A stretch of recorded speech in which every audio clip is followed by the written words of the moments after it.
para dar continuidade, para ir entendendo um pouco mais do teu percurso, resgatar essa coisa, assim, desse lugar de vocação, que também não é correr na frente, buscar só informações fora, olhar para dentro também, ver que informações estão vindo da sua alma, né?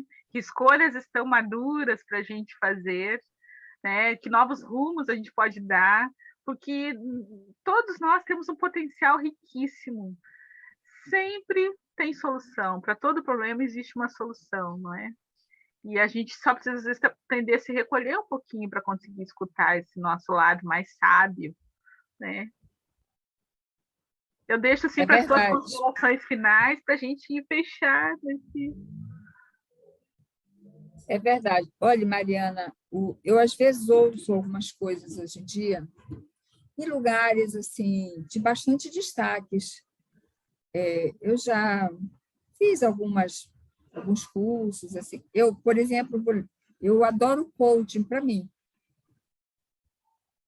Eu fiz toda a sequência do coaching integral sistêmico, fiz todos os cursos,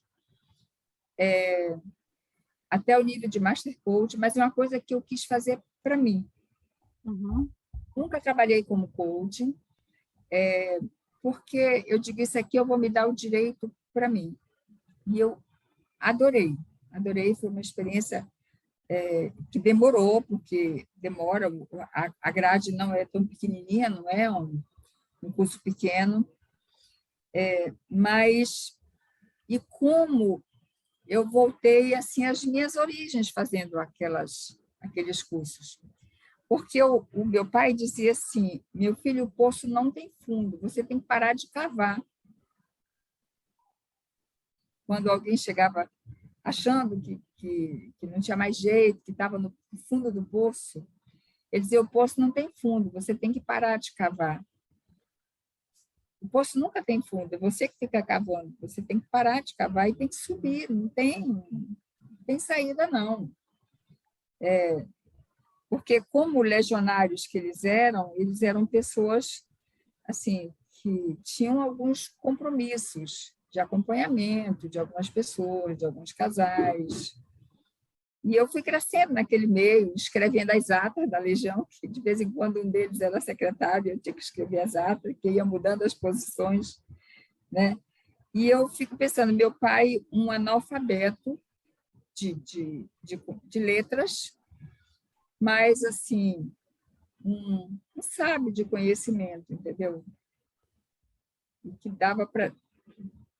deu para nós, assim, muita experiência de vida, que até hoje, talvez por isso eu seja tão apegada a essa coisa de ouvir história, de conversar, por causa dessa ligação que eu tenho com dessa liga familiar, entendeu? E eu gosto muito. E ele era um contador de história muito bom, entendeu? Calmo, muito calmo, e contava muitas histórias para a gente. E eu gosto muito. Isso é que nos fortalece, esse vínculo. É como tu disseste, fica a memória até da voz da pessoa, não só das palavras, mas da voz, do brilho no olhar, com que a pessoa contava as histórias, né? E da gente ver, ficar imaginando assim, o quanto era verdade, o quanto ele estava criando na hora também, né? Assim, para nos contar, para nos dar uma lição, aproveitar aquilo ali para nos ensinar alguma coisa, né? Que coisa mais linda isso. Eu, às vezes, quando eu ouço o Divaldo é contador de história, né? Quando eu ouço o Divaldo, às vezes eu fico pensando aquele jeito calmo. Claro que o Divaldo é um cara com muito conhecimento, mas assim, é um contador de história, né? Um contador de história que todo mundo gosta de ouvir. São muitas histórias inspiradas, muitas histórias intuídas, claro, porque ele é realmente uma pessoa muito bem assessorada espiritualmente, né? Muito bem assistida, a gente sabe disso, e ele consegue converter muitos dos ensinamentos em histórias que você tem grandes aprendizados e que não são cansativas. Ele até dá umas pitadas do humor dele, né? Quando de vez em quando ele fala assim, ele diz não para a Joana, ou ele... É muito interessante. O meu pai era mais ou menos assim esse perfil, desse contador de história, e marcou muito as nossas vidas por isso, embora fosse um homem do campo, que não quisesse que ninguém saísse de lá. A minha mãe era uma aventureira. Eu acho que eu tenho muita coisa dela, assim. Ela queria que a gente saísse, Ela que a gente... enxergava um mundo grande lá fora. Enxergava. Mas é interessante essas nossas vivências e essas nossas heranças, né? Talvez eu esteja até assim meio, sei, talvez embaraçada, titubeando, porque ainda me emociona muito. Não faz muito tempo que meu pai se despediu da gente nessa Covid aí louca, nessa coisa desenfreada que houve. Ele conseguiu passar por 2 ondas, mas já no final ele realmente foi pego. Acho que tinha que ser, né, Mariana? Ele passou a primeira e a segunda onda bem, não pegou, e depois aconteceu e foi embora. Deu até breve dele. Não, e é difícil. Por mais que a gente tenha conhecimento, entendimento, a gente sente mesmo, né? E como eu estava falando, a gente também às vezes sente as perdas de amigos, né? Hoje, ainda antes da gente começar, um amigo se despediu do pai dele também, que também era um amigo, né? Um trabalhador, evangelizador, né? Um querido. Mas a gente sabe que é hora de voltar para casa, então a gente já entende que é um retorno para o lar, né? Mas é difícil para todos, né? E por isso que eu estava falando também da questão da delicadeza com o outro. A gente não sabe realmente o que o outro está naquele momento vivenciando ou tentando elaborar na sua vida, né? Então, que a gente possa ser uma presença que ajude, né? Que ajude a levar o equilíbrio, a trazer essa paz, a harmonia, a esperança, né? Dias melhores virão para todos nós. É verdade, Mariana. Essa vivência delicada, eu acho que ela é o sonho de consumo de quase todo mundo, né? Essa vivência, essa convivência, eu confesso a você que é uma coisa assim, que eu vou chegar lá. Cada dia eu quero crescer, mas essa convivência delicada, no tratar com todo mundo, porque a gente ainda comete muitos deslizes. Por mais experiências que a gente tenha, a gente ainda comete muitos deslizes. Eu fico, Mariana, às vezes eu fico tão assim, triste quando eu noto um deslize meu. E às vezes você comete o deslize e você não dá para você, naquela hora, você tem que dar um tempo, até para a pessoa poder absorver, mas a vontade que você tem é de voltar lá imediatamente, como se você pudesse passar um mata-borrando e escrever de novo. Pudesse passar um erro-ex em cima e escrever de novo. Né? Então, eu acho que é muito importante para nós essa atenção, porque quase todas as nossas dificuldades têm a ver com nossos relacionamentos. Em todos os níveis, né? E são as nossas... Desculpa. Outro dia eu estava vendo uma frase de Jung que ele fala: eu não tenho nenhuma dificuldade na minha vida que não seja eu mesma. Então, eu mesmo, né? Mas se tudo é eu mesma, então são as minhas dificuldades nesses relacionamentos. Porque a gente tem a tendência a procurar no outro, né? O que o outro está me dificultando? Mas aí, quando ele fala, eu fiquei pensando, agora eu tenho que pensar onde é que eu estou dificultando essa comunicação, como diz o Haroldo ali, né? Onde é que eu tô criando dificuldade? Às vezes é porque eu tô triste, às vezes é porque eu tô, né, carente, alguma coisa, meus medos, minhas, né, memórias Então, são as minhas, sempre é eu, né? Sempre é alguma coisa que está em mim, que tá. Isso é novo para mim. Isso é uma coisa que eu tenho. Eu fiquei pensando, depois de ter pensado bastante nisso, né? Que realmente tá. É assumir autorresponsabilidade, que essa palavra vem já vem há um tempo, assim. Mas e a gente tem que ter auto-amor também, né? Se amar, né? Que nem ver esse lado nosso ainda que ainda tá infantil, ainda tá aprendiz. E tudo bem, errar faz parte do aprendizado também, né? Então, que bom que a gente já se dá conta mais rápido também, né? A gente tá, eu errei, mas a gente, opa, já me dei conta, então, agora espera. Calma, fica com isso. Verdade. É verdade.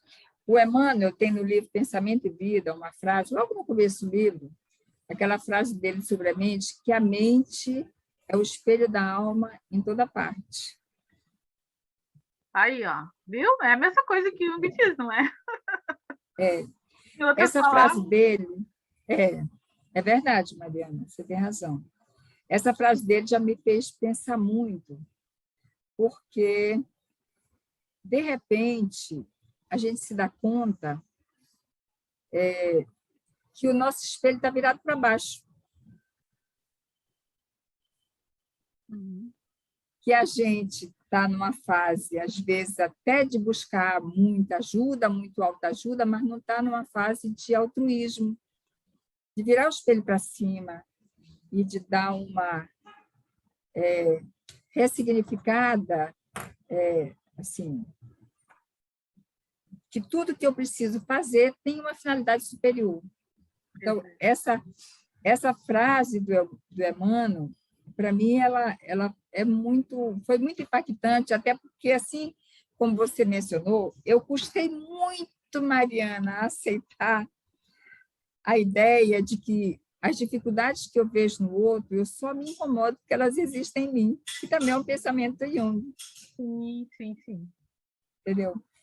Isso, eu me lembro que no passado, logo que eu comecei para a doutrina, eu tinha, assim, conversas acaloradas com um amigo nosso lá. Ele ria, ele dizia, você ainda vai entender isso. E eu dizia, mas como é que eu posso ter em mim uma coisa que eu detesto? Está vendo mesmo que isso não faz sentido? Né? E, porque é difícil você admitir isso, né? Quando você ainda precisa amadurecer um pouco mais, né? Até que no dia que a ficha cai, você não sabe se você fica grata ou triste. Sim. Né?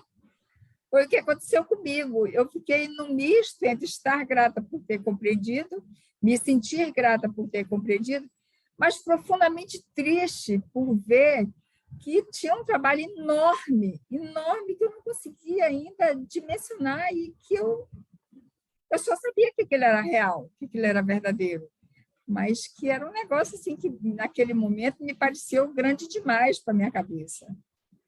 Né? Aí você começa devagarzinho, tendo os tropeços, as tristezas. De vez em quando eu brincava, isso já faz muito tempo que não acontece, graças a Deus. O meu marido chegava comigo e dizia, o que você tem? Eu digo, estou com banzo. Que era uma mistura de sentimentos que eu não sabia identificar. Eu dizia, estou com banzo. Ele disse, nossa senhora, deixa eu sair de perto, deixa isso aí melhorar. Muito engraçado, Mariana.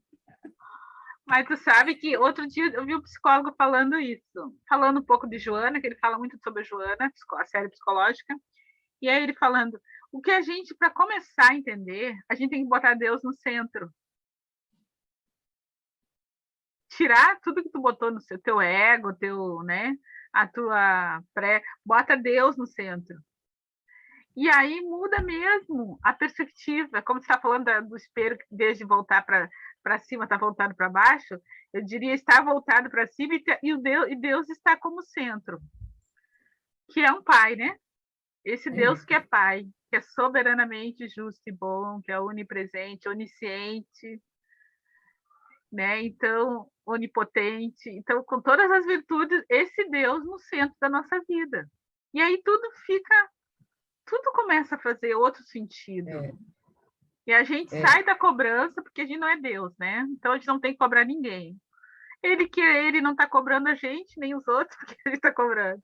E aí a gente sai desse lugar, né? Se ele está no centro, a gente começar a ver dessa perspectiva ajuda bastante, assim. É como se tu estivesse brincando no parquinho, a criança, né? Brincando solto no parque, correndo pelo parque, um monte de estranhos em volta, mas o pai está ali, está olhando para ele. A segurança dele é saber que para ele está solto no mundão, porque aquele parque é imenso em relação à casa dele, mas tem o pai que está olhando para ele. Então, eu acho que a gente se sentir nesse olhar, para mim foi muito bom poder pensar nesse lugar assim, desse pai no centro, né? No centro e que o outro também é o filho, né? O outro também, ele está cuidando do outro também, né? Então, é uma forma boa de interpretar mesmo, de pensar. A gente se sente mais segura, né? Muito. Esse é o psicólogo, aquele Marlon Keidel, que ele fala lá de Londres.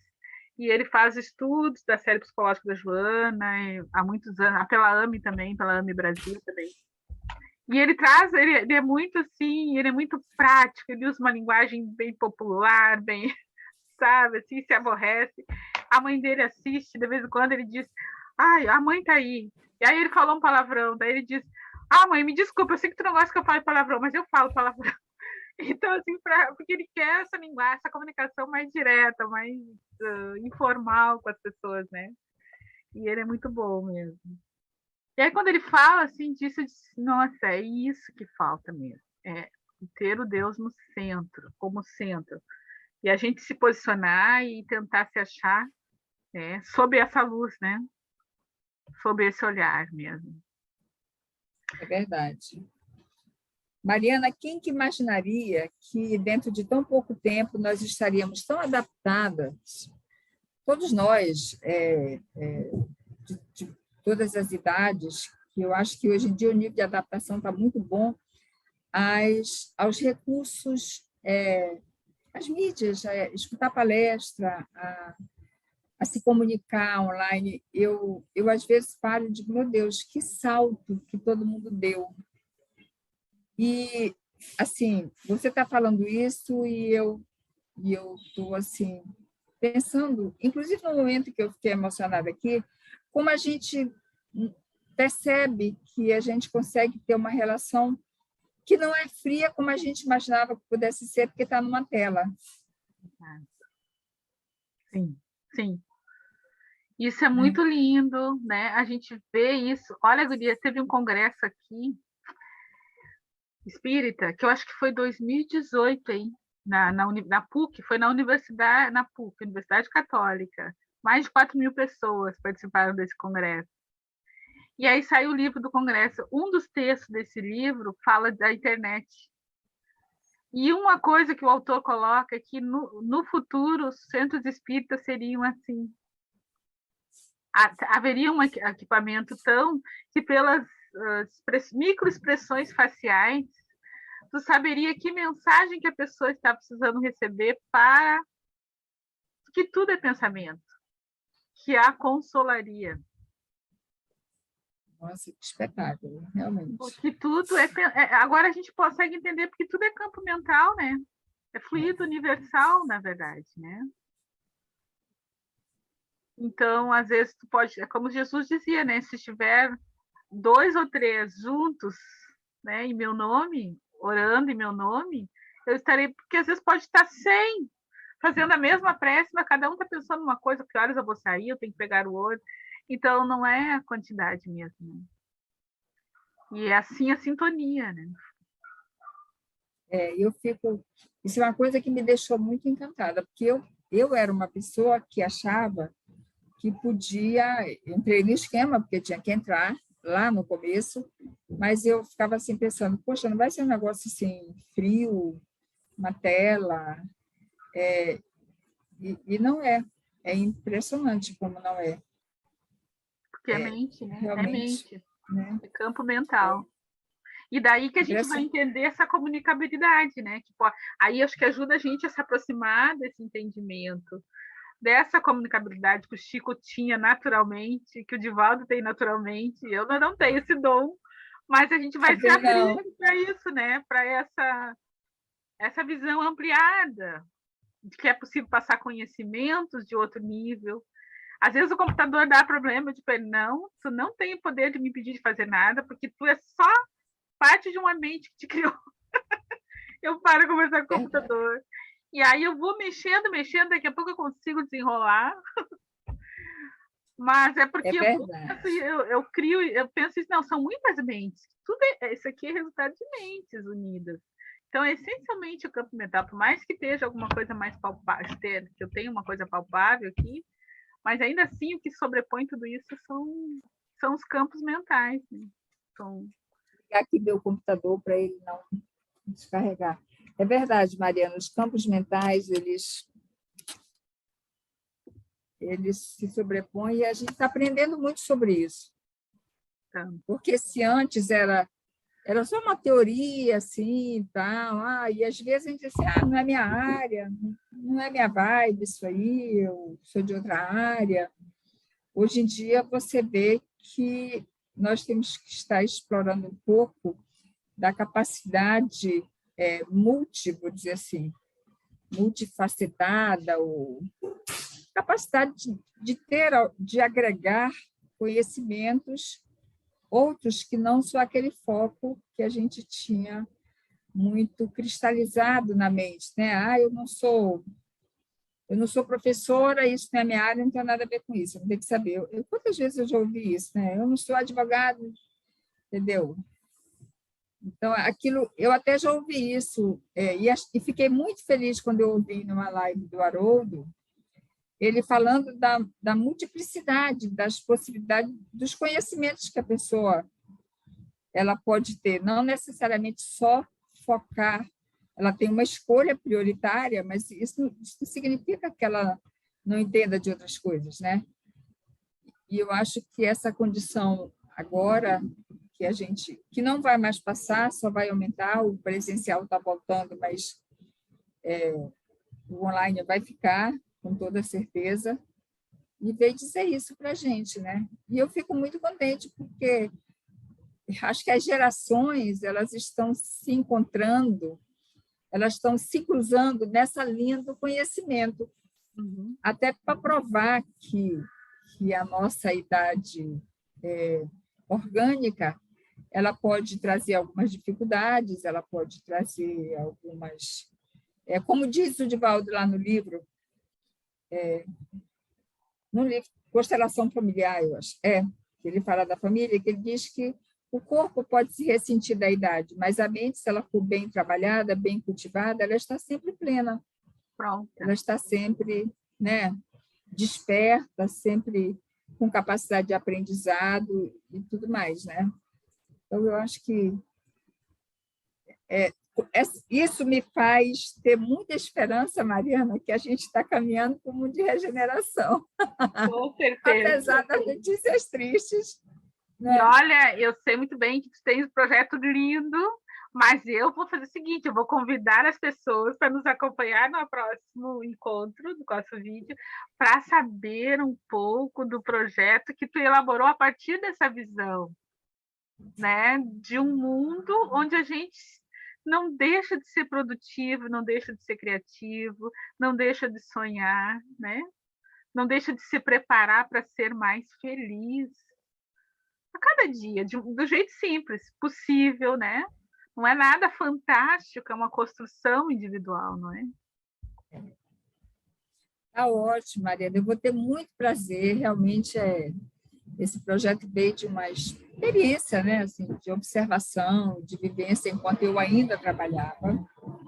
E eu tive essa ideia e eu acho que é uma coisa assim que você pode e deve, mais do que pode. Eu acho que você deve ser feliz do jeitinho que você, onde você está, do jeitinho que você sabe? Você não precisa usar uma coisa cara, você não precisa conhecer restaurantes chiques, nem restaurante nenhum, se não quiser, mas você pode ter e deve ter o seu estilo de vida ali, bem.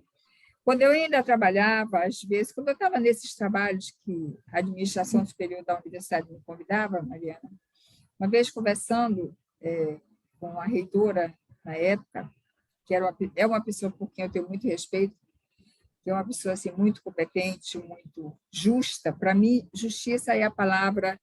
Quando eu olho para ela, eu digo, olha, quando eu olho para a senhora, eu vejo escrito assim, justiça. E eu, conversando com ela e tal, eu disse, olha, professora, eu vou lhe dizer uma coisa. A conversa ganhou um espaço que coube o que eu vou dizer agora.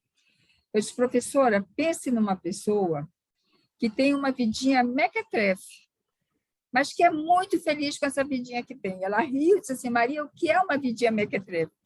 Eu digo, é uma vidinha simples, é uma vidinha sem gastos em restaurantes, é uma quase nunca, só quando os filhos convidam assim no aniversário, é uma vidinha sem se preocupar com etiqueta de roupa, essa vidinha normal do brasileiro comum. Mas pense numa pessoa que gosta dessa vidinha, professora. Olha, vou lhe contar, eu não abro mão dessa vidinha por nada. Ela ria, Mariana, ela riu demais. Eu digo, pois é, professora, é isso que eu chamo de vidinha mequetrefe gostosa. Ela riu demais, olha. É isso! Mas porque assim, ó, acho que foi o Steve Jobs que fala, né, que um carro de 30 mil, digamos, né, e um de 300 te leva no mesmo lugar. Então, é como tu está vendo aquilo que tu está vivendo e como tu está te permitindo viver e, né, estar pulsando vida naquele lugar, naquela tua área, né? Então, é sobre isso mesmo, que é o café consigo. A gente ir descobrindo essas vidinhas, como é que é? Mequetrefe. E É mais uma expressão daqui do Nordeste. gostosa, né? Gostosa. Para dizer que é muito comum, que é sem grandes, entendeu? É muito engraçada. Ela riu muito, olha. Ai, eu Mas é isso adorei. mesmo. Adorei, Maria. E eu tô louca para trazer para o pessoal, mas a gente está aí na próxima semana, a gente segue essa conversa, trazemos um pouco mais, porque o pessoal vai ver que de mequetrefe não tem nada mesmo, esse projeto aí, nada. Mas vamos deixar a curiosidade no ar. Tá certo, Tá tá bom. certo. Um abraço. Um abraço, Mariana. Foi uma alegria enorme conversar com você. Olha, você é uma simpatia, Mariana. Igualmente. Gente, olha.